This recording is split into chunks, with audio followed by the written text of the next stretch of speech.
என்பது காந்தி வருவதற்கு முன்பு சில வக்கீல்கள் கூடி நின்ற ஒரு மாநாடாக இருந்ததை மக்கள் இயக்கமாக மாற்றி 4 லட்சம் தொண்டர்கள் வெறும் 50 பைசாவுக்காக வந்து வேலை செய்யணும். 50 பைசா எப்படி சார் சாப்பிடணும்? அன்னைக்கே இருந்தா கூட தெருக்களிலே படுத்தார்கள், இறந்துண்டு வேலை செய்தார்கள். அவங்க வேலை செஞ்சாங்க நாட்டின் சுதந்திரத்துக்காக. எப்படி? எது அவர்களை செலுத்தது? நான் எதுக்கு சார் செய்யணும்னு கேட்க மாட்டேன். எனக்கு வீட்டுல நிலம் இருக்கு, எங்க அப்பாவும் அம்மாவும் என்னை பார்த்து அழறாங்க, நான் எதுக்கு தெருவில் படுக்கணும்னு ஒரு இளைஞன் கேட்பானா மாட்டானா? கேட்காம காந்தியின் பின்னால் ஏன் வந்தான்? தலைவரும் அப்படித்தான் வாழ்ந்தார் என்பதை கண்ணெதிரே அவன் பார்த்தான், அதனால் வந்தான். இப்ப நம்ம விஷயத்துக்கு வரும். ஏன் இளைஞர்கள் வருவதில்லை என்றால், நான் சொன்னேன், அவர்கள் கேட்கிற கேள்விகளுக்கு பதில் இருக்கணும், அப்பதான் அவங்க வருவாங்க. இன்றைக்கு நம்முடைய நாட்டில் காந்தி அளவு விசாரணைக்கு தூற்றலுக்கு ஆளான இன்னொரு தலைவர் இருக்கிறாரா என்று எனக்கு தெரியவில்லை. நிறைய தலைவர்களை ஒன்றும் சொல்ல முடியாது. நாம அவர்களுக்கு பின்னே பெரும் கட்சிகள் இருக்கின்றன, சாதிகள் இருக்கின்றன, மதங்கள் இருக்கின்றன, செல்வாக்கு, அரசியல் எல்லாம் இருக்கிறது. அதனால நம்ம ஒண்ணுமே சொல்றது கிடையாது. காந்தியை யாரோட நான் சொல்றேன், அவருக்கு பின்னாடி எதுவுமே கிடையாது. சாதி அவரை காப்பாற்றாது. எல்லா மதங்களும் ஒன்று என்று சொன்னவரை எந்த மதம் காப்பாற்ற? அவர் எந்த கட்சியிலே, அந்த கட்சி அல்ல, ஆனால் எந்த கட்சியை அவர் ஆரம்பித்தாரோ. நான் முன்னாடி வீடியோ கேமரா வச்சுக்கிட்டு பேசுறேன், என்னத்தை பேசுறேன்?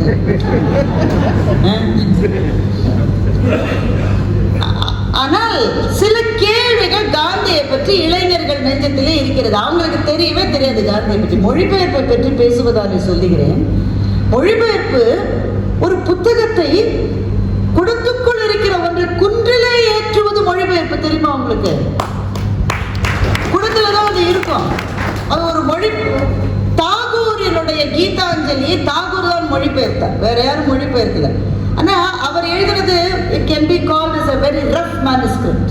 தாகூரே மொழிபெயர்த்தார். அவருடைய நெஞ்சமதிலே ஆங்கிலத்திலே வந்தது. Y.W. ஈட்ஸ் என்கின்ற மாபெரும் ஆங்கில கவிஞர் கைக்கு அது போனது. ஈட்ஸ் அதை படித்துவிட்டு அதற்கு ஒரு முன்னுரை கொடுத்து தாகூரினுடைய மொழிபெயர்ப்பில் சில மாற்றங்களை செய்து கொடுத்தவர் W.B. ஈட்ஸ் என்கின்ற மாபெரும் கவிஞர். நோபல் பரிசு கமிட்டியினுடைய கவனத்துக்கு கீதாஞ்சலி போனதற்கு காரணம் Y.W. ஈட்ஸ் ஒரு புத்தகத்தை தொட்டிருக்கிறார் என்றால் அதிலே சரக்கு இருக்கிறது என்றுதான் அவர்களுடைய கவனத்துக்கே போனது. தாகூருக்கு நோபல் பரிசு கிடைப்பதற்கு எல்லா தகுதியும் இருந்தது. ஆனால் அந்த இடத்துக்கு அதை எடுத்து போனது Y.W. ஈட்ஸினுடைய அந்த மொழிபெயர்ப்பினுடைய சில வண்ணங்கள். பாரதிக்கு அது நடக்கல. ஏன்? மொழிபெயர்ப்பாளர் கிடைக்கல. பிற்காலத்தில் ஆங்கில மொழிபெயர்ப்புகள் வந்தது. ஆனா ஒரு நெருப்பை எப்படி மொழிபெயர்ப்பீர்கள் அப்படின்ற அந்த அச்சத்திலேயே நிறைய பேர் கிட்ட போகல.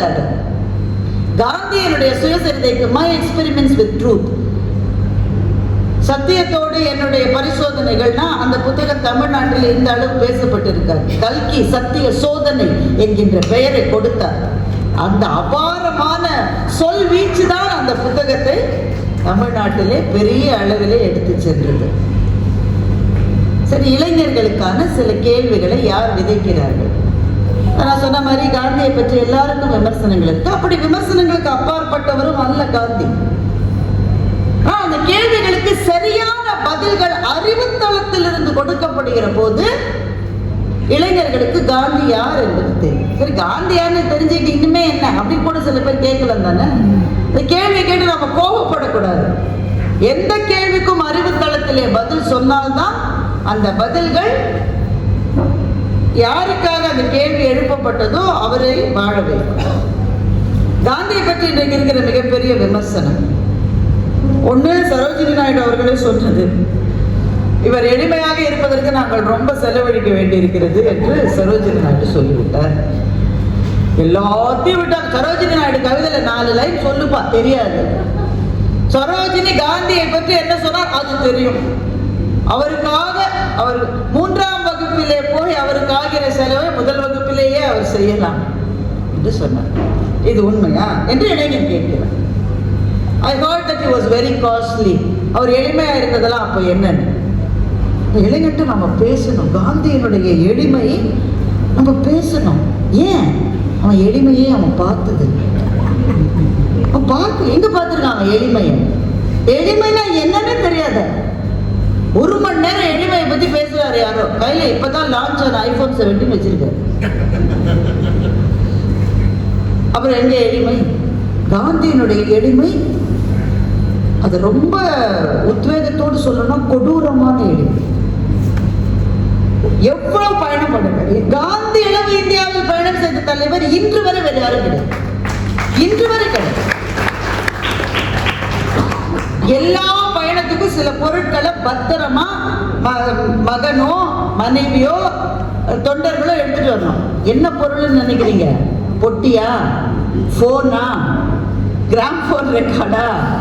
எதுவும் கிடையாது. ஒண்ணு அவர் படிக்கிற கோரைப்பாய், அவர் குளிப்பதற்கு பயன்படுத்துகிற ஒரு வெள்ளை கல், அவர்களுடைய கண்ணாடி அதை அவரே வச்சிருப்பார். அவர் கடிகாரம் கையில கிடையாது, அவருக்கு பாக்கெட்டும் கிடையாது. அதனால அந்த அரை வேட்டியிலே தொங்க விடப்பட்டிருக்கிற ஒரு கடிகாரம், இதை தவிர வேறு எதுவுமே கிடையாது. ஆனா இதை யாராவது மிஸ் பண்ணிட்டாங்கன்னா, ஒரு தடவை அப்படித்தான் அவருடைய மகன் ராமதாஸ் காந்தி அந்த ஒரு வெள்ளை கல்லுங்க, குளிக்கிறதுக்கு அவர் தேய்ப்பதற்காக பயன்படுத்திக்கிற ஒரு சொர கல், ஒரு இடத்துல இன்னொரு இடம் போகும்போது நம்ம என்னென்னத்துல விட்டுட்டு வரோம். ஒரு ஊருக்கு போனால் குறைஞ்சபட்சம் ஒரு பொருளையாவது ஹோட்டல் ரூம்ல மிஸ் பண்ணாம வந்தவங்க யாராவது இருந்தால் நான் கை கூப்பி வணங்குகிறேன். அநேகமா சார்ஜர் வச்சுட்டு வந்துடுவோம் பல பேர், இல்லாட்டி சார்ஜர் எடுத்துட்டே போக மாட்டான் பல பேர். இவரு ராமதாஸ் காந்தி கிளம்புகிற அவசரத்துல அந்த கல்லை அங்க போட்டுட்டு வந்துட்டாரு. கிட்டத்தட்ட 10 கிலோமீட்டர் 12 கிலோமீட்டர் நடந்து வந்திருக்காங்க. எளிமைன்னா அதுதானே. நடை என்றால் நடைதான், பயணம் என்றால் 3ஆம் வகுப்பு தான். சரி, இந்த நாள்ல மிகப்பெரிய புகை வண்டியில நீங்க ஃபர்ஸ்ட் கிளாஸ் டிக்கெட்டே வாங்கினா கூட எவ்வளவு நேரத்துல டாய்லெட் படுமோசமா இருக்கு. அந்த நாள்ல 3ஆம் வகுப்பு பெட்டியில பயணம் செய்யற போது அங்க இருக்கிற டாய்லெட் எப்படி இருக்கும் யோசிச்சு பார்க்கலாம் தானே. காந்தி என்ன பண்ணார்? டிடிஆர் அப்படிலாம் போட்டு கம்ப்ளைண்ட் பண்ண மாட்டார். அவரே இறங்கி அந்த கழிப்பறை சுத்தம் செய்தார்.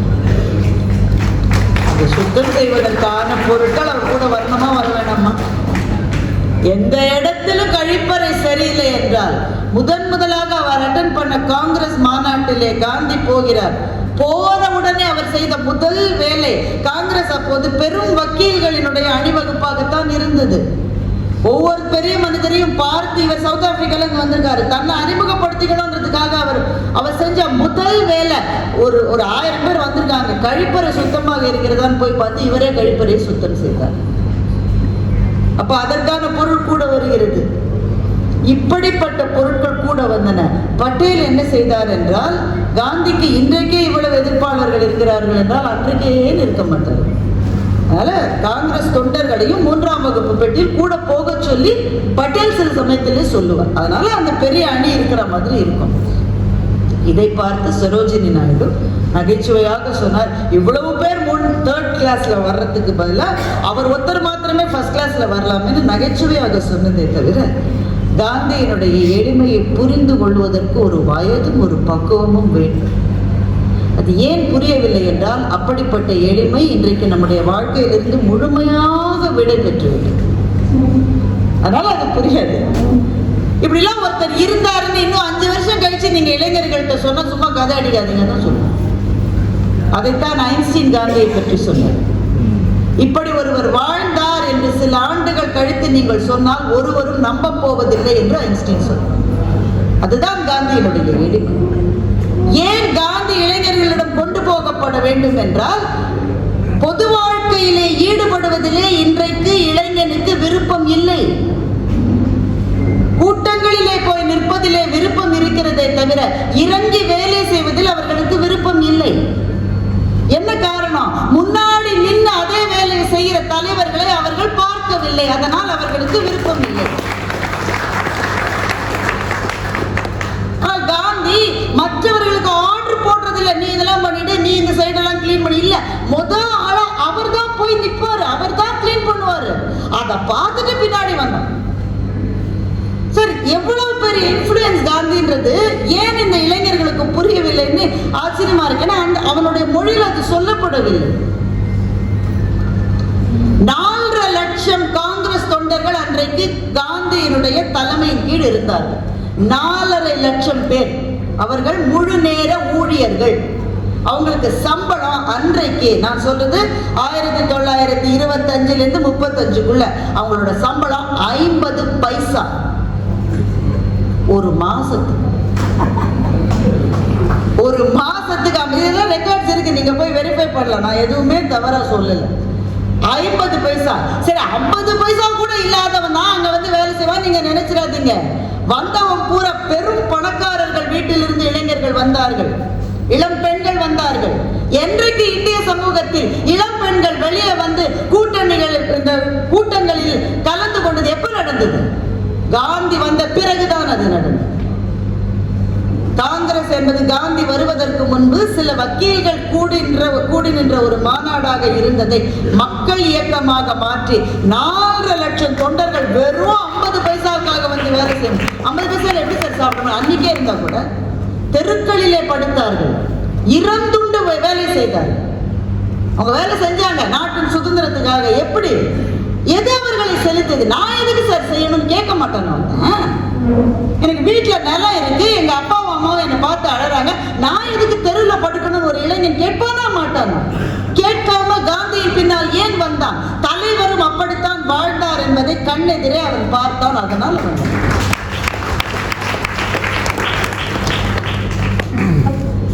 காந்தி செய்த அது திரும்ப அதை கொஸ்டின் பண்றாங்க. அவரால் தான் சுதந்திரம் கிடைச்சா? கட்டாயமா கிடையாது. பல பேருடைய கூட்டு முயற்சி அது.